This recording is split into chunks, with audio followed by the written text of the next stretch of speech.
Hello everyone, greetings dear ones again. एक नई worksheet के साथ बेटा, ये आपकी वर्कशीट है शिक्षा निदेशालय राष्ट्रीय राजधानी क्षेत्र दिल्ली की। वर्कशीट नंबर है बेटा 9 आपकी। ये आपकी बेटा 7th क्लास की सामाजिक विज्ञान इतिहास की वर्कशीट है। ये आपकी जो आज आपकी दो वर्कशीट आई हैं, एक आपकी आई है सामाजिक विज्ञान यानी कि इतिहास की वर्कशीट जो कि हम पढ़ रहे हैं, दूसरी आई है आपकी बेटा साइंस की वर्कशीट विज्ञान की। तो चलिए पढ़ते हैं बेटा। यहाँ पर विद्यार्थी को अपना नाम लिखना है, यहाँ अपने कक्षा अध्यापक का नाम लिखना है। 23 अक्टूबर 2020 की ये वर्कशीट है यानी कि शुक्रवार की। तो यह आज का जो हमारा विषय है, टॉपिक है, सॉरी, आज का जो हमारा टॉपिक है वो है दिल्ली के सुल्तान, यानी कि आज हम पढ़ेंगे बेटा दिल्ली के सुल्तानों के बारे में। इतिहास के अध्ययन के लिए हम अभिलेख, सिक्कों और स्थापत्य यानी कि स्थापत्य क्या होता है बेटा, भवन निर्माण कला के माध्यम से काफ़ी सूचना प्राप्त कर सकते हैं। यानी कि देखिए, जैसे भी हमें बेटा पीछे इतिहास के बारे में यानी कि राजा महाराजाओं के बारे में, या जो भी हमें दिल्ली के सुल्तानों के बारे में, या जिस किसी का भी इतिहास हमें मिला है, उस किसी से मिला है बेटा, हमें अभिलेख मिले हैं यानी कि लिखे हुए अभिलेख मिले हैं, हमें सिक्के मिले हैं, स्थापत्य भवन निर्माण मिले हैं जो कि आज भी हमारे पास हैं, तो के माध्यम से हमें काफ़ी सूचना प्राप्त करते हैं। मगर दिल्ली सल्तनत की अधिक जानकारी के लिए हम उन इतिहास, तारीख यानी कि एक वचन और त्वारीख यानी कि बहुवचन हैं जो सुल्तानों के शासनकाल में प्रशासन की भाषा फारसी में लिखे गए थे। यानी कि जो दिल्ली सल्तनत थी हमारी जो है, उसकी अधिक जानकारी हमें किससे मिली है, वो हमें प्रशासन की भाषा यानी कि जो फारसी में लिखे गए थे उनसे, इतिहास से मिली है। सुल्तानों के शासनकाल में तारीख और त्वारीख से मिली है हमें। तो चलिए बेटा आगे बढ़ते हैं। त्वारीख के लेखक सचिव, प्रशासक, कवि और दरबारियों जैसे सुशिक्षित व्यक्ति होते थे। त्वारीख कौन होते बेटा, तवारीख कौन होते थे? देखिए, तवारीख वो होते थे बेटा, जैसे मैं आपको सिंपल सी भाषा में समझा देती हूँ। जो है तवारीख होते थे, जैसे आज के टाइम पे क्या होते हैं, रिपोर्टर वगैरह होते हैं। तो पहले क्या होते थे, आज तो मीडिया आ गई है, पहले तवारीख होते थे। और वो कौन होते थे बेटा, वो जो है राजा के जो है पक्ष में कार्य करते थे। राजा के बारे में एक भी गलत बात नहीं लिखते थे, सभी बातें उसके हित में होती थी, जो कि वो आम जनता के लोगों को इन चीज़ों से जो है सहमत नहीं थी। वो आम जनता जो है इन तवारीखों को पसंद नहीं करती थी। तो तवारीख के लेखक यानी कि सचिव कह सकते हैं आप, प्रशासक कह सकते हैं, कवि कह सकते हैं, या दरबारी कवि कह सकते हैं, जैसे सुशिक्षित व्यक्ति होते थे। ये क्या होते थे बेटा, ये थोड़े से पढ़े लिखे होते थे, जो कि अपना जो है पैंट जमाए रहते थे, और जो है हमेशा जो इनाम के चक्कर में, या जो है राजा उनको कुछ दे दे तो उसकी एक भी बुराई वो जो है अपने लेखों में नहीं करते थे। जो घटनाओं का वर्णन भी करते और शासकों को प्रशासन संबंधी सलाह भी देते। वे न्याय संगत और शासन के महत्व पर बल देते थे। यहाँ पर तो क्या लिखा गया है बेटा, वे न्याय संगत और शासन के महत्व पर बल देते थे। लेकिन आगे देखिए, इस पैरे में हम पढ़ेंगे कि तवारीख के लेखक नगरों में, विशेषकर दिल्ली में रहते थे। गांव में शायद ही कभी रहते होंगे, यानी कि कहाँ रहते थे बेटा, वो दिल्ली में रहते थे, नगरों में। वे अक्सर अपने इतिहास सुल्तानों के लिए उनसे ढेर सारे इनाम इकराम पाने की आशा में लिखा करते थे। क्या करते थे बेटा, वो इतिहास क्या लिखते थे, तवारक इतिहास लिखते थे, जो कि किस लिए लिखते थे, सुल्तानों से उनके ढेर सारे इनाम इकराम पाने के लिए, उनसे जो है तारीफ पाने के लिए, ताकि जो है वो अगर सुल्तान के विषय में अच्छा लिखेंगे तो उन्हें क्या मिलेंगे, इनाम मिलेंगे, तरफदारी होगी उनकी। तो ये लेखक अक्सर शासकों को जन्मसिद्ध अधिकार और लिंग भेद पर आधारित आदर्श समाज व्यवस्था बनाए रखने की सलाह देते थे। उनके विचारों से लोग सहमत नहीं होते थे। यानी कि जो तवारीख जो राजा को पाठ पढ़ाते रहते थे, लिंग भेद के आधार पर जो है समाज में व्यवस्था बनाने को कहते थे, सलाह देते थे, जो आम जनता उनसे खुश नहीं होती थी। आगे है बेटा दिल्ली के शासक यानी कि जो राजपूत वंश दिए गए हैं। तो सबसे पहले कौन हुए हैं, आरंभिक 12वीं शताब्दी में यानी कि 1665 ईस्वी में कौन हुए बेटा, तोमर। उसके बाद थे अनंगपाल, फिर आए चौहान, फिर पृथ्वीराज चौहान, फिर जो है प्रारंभिक तुर्की शासक यानी कि जो है 6 में तुर्की शासक आए।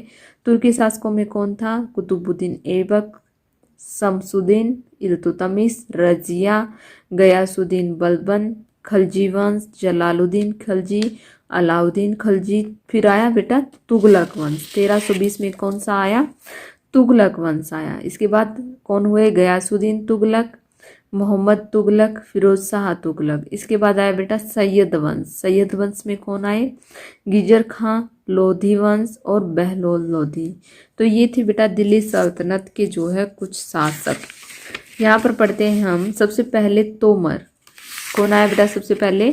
तोमर राजपूतों के काल में दिल्ली तोमर साम्राज्य की राजधानी बनी। 12वीं सदी के मध्य में तोमरों का अजमेर के चौहानों, जिन्हें चाहमान नाम से भी जाना जाता था। अजमेर के चौहानों को किन नामों से जाना जाता था बेटे? अजमेर के चौहानों को चाहमान नाम से भी जाना जाता है। ने परास्त किया किसको? तोमरों को। तोमरों और चौहानों ने राज्यकाल में ही दिल्ली वाणिज्य का एक महत्वपूर्ण केंद्र बन गया। तोमर और चौहानों के राज्यकाल में ही क्या बन गया बेटा? दिल्ली वाणिज्य का एक महत्वपूर्ण केंद्र बन गया। इस शहर में बहुत सारे समृद्धशाली जैन व्यापारी रहते थे, जिन्होंने अनेक मंदिरों का निर्माण करवाया। यानी कि उस समय बेटा तोमरों और चौहानों के शासनकाल में दिल्ली वाणिज्य का एक केंद्र बन गई थी। वाणिज्य का इस शहर में क्या हुआ बेटा? बहुत सारे जो है समृद्धशाली और जैन व्यापारी रहते थे, जिन्होंने क्या किया? अनेक मंदिरों का निर्माण करवाया। यहाँ देहलीवाल कहे जाने वाले सिक्के भी ढाले जाते थे, जो काफ़ी प्रचलन में थे। 13वीं शताब्दी के आरंभ में दिल्ली सल्तनत की स्थापना हुई थी। यानी कि देखिए बेटा क्वेश्चन आ सकता है, दिल्ली सल्तनत की स्थापना कब हुई थी? 13वीं शताब्दी के आरंभ में। और इसके साथ ही दिल्ली एक ऐसी राजधानी बन गई जिसका नियंत्रण इस उपमहाद्वीप के सबसे बड़े क्षेत्र पर फैला था। यानी कि देखिए थोड़े दिनों में दिल्ली क्या बन गई? एक राजधानी बन गई। यानी कि दिल्ली सल्तनत के काल में ही जो है दिल्ली को राजधानी बना दिया गया था। आगे है बेटा इस वर्कशीट के बेस पर कुछ प्रश्न दिए गए हैं। चलो प्रश्नों को हल करते हैं। सबसे पहला प्रश्न है हमारा कि इतिहास के अध्ययन के लिए कौन कौन से स्रोत हमारी सहायता करते हैं। तो हमने ऊपर पढ़ा था बेटा कौन कौन से करते हैं? अभिलेख करते हैं, सिक्के करते हैं, भवन निर्माण कला करती है। तो हम इसका उत्तर लिखेंगे। सबसे फिर अगला प्रश्न कर लेते हैं हम, तवारीख का अध्ययन किस प्रकार हमारे जीवन में उपयोगी हो सकता है, हमारे लिए उपयोगी हो सकता है। तो चलिए करते हैं इसका उत्तर।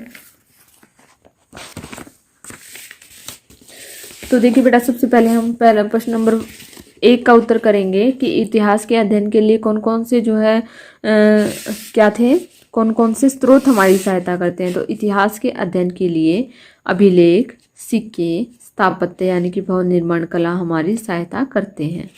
दूसरा प्रश्न था कि बेटा जो है तवारीख जो होते हैं, तवारीखों का अध्ययन किस प्रकार हमारे लिए उपयोगी हो सकता है। तो तवारीखों के अध्ययन से हम घटनाओं का वर्णन कर सकते हैं, शासकों के प्रशासन व शासनकाल से संबंधित विषयों के बारे में भी जानकारी प्राप्त कर सकते हैं। तो आगे है बेटा कि तवारीख के अध्ययन की सीमाओं का वर्णन कीजिए, कि तवारीख के क्या अध्ययन थे और उसकी जो है सीमाओं का वर्णन कीजिए। तो यहाँ पर हम लिखेंगे बेटा कि तवारीख के लेखक अपने इतिहास हमेशा सुल्तानों से ढेर सारे इनाम पाने की आशा में लिखा करते थे। किस लिए लिखा करते थे बेटा? इनाम इकराम यानी कि जो है इज्जत पाने के लिए और इनाम पाने के लिए जो है वो लेख लिखा करते थे। आम लोग तवारीखों द्वारा लिखे गए विचारों से सहमत नहीं होते थे। यानी कि क्यों नहीं होते बेटा? क्योंकि वो राजा से हमेशा ही जो है जो गरीब लोगों के पक्ष में बात ना करके और जो है क्या करता था, लिंग भेद के आधार पर जो है समाज व्यवस्था बनाने की सलाह देता था। आगे है बेटा कि क्योंकि ये तवारीख हमेशा शासकों का जन्मसिद्ध अधिकार लिंग भेद पर आधारित समाज व्यवस्था को बनाए रखने की सलाह देते थे। आगे है कि जो है पता लगाइए कि दिल्ली में स्थित कुतुब मीनार के निर्माण में किन किन शासकों का योगदान है। कुतुब मीनार के संदर्भ में अन्य जानकारी भी एकत्रित कीजिए। तो सीधा सा क्या प्रश्न है बेटा कि कुतुब मीनार के निर्माण में कौन कौन से शासकों ने योगदान दिया, और उसके बाद कुतुब मीनार के बारे में थोड़ा बहुत कुछ जानकारी प्राप्त करके हमें लिखना है। तो चलिए करते हैं इसका उत्तर कि कुतुब मीनार के निर्माण में कुतुबुद्दीन ऐबक, शमसुद्दीन इल्तुतमिश, व फिरोज शाह तुगलक ने योगदान दिया। तो किन्होंने दिया बेटा? सबसे एक कुतुबुद्दीन ऐबक, फिर शमसुद्दीन इल्तुतमिश और फिर फिरोज शाह तुगलक ने योगदान दिया। आगे बेटा इसको कुतुब मीनार के विषय में हमें कुछ थोड़ा बहुत लिखना है।